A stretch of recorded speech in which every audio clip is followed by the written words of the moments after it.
টি-20 সিরিজে শ্রীলঙ্কাকে দাঁড়াতেই দেয়নি ভারত। তবে প্রথম ওয়ানডে দুর্দান্ত পারফর্ম করা ভারতকে রুখে দিয়েছেন তারা। 231 রানের লক্ষ্যে ব্যাট করতে নেমে 230 রানে অল আউট হয়েছেন ভারত। এর আগে ব্যাট করতে নেমে 8 উইকেটে 330 রান করে শ্রীলঙ্কা। ফলে 3 ম্যাচ সিরিজের প্রথম ওয়ানডে টাই হয়েছে।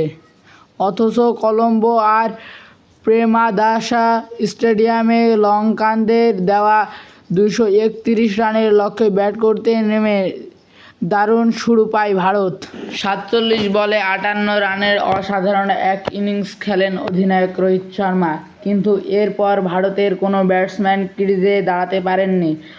অক্ষর প্যাটেল 33 ও কেএল রাহুল 31 রানের দুটি ইনিংস খেলেন, তা শেষ পর্যন্ত কাজে আসেনি।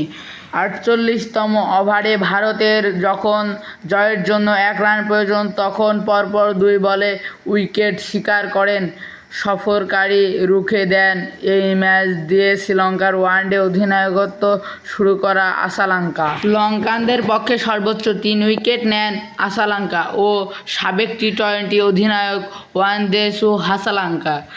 এর আগে টস জিতে ব্যাট করতে নেমে দুনিত ওয়েলালাগের অপরাজিত 67 এবং পাথুম নিশানকার 56 রানের ইনিংস দুটিতে চড়ে 50 ওভারে 8 উইকেট 230 পর্যন্ত পৌঁছায় শ্রীলঙ্কা।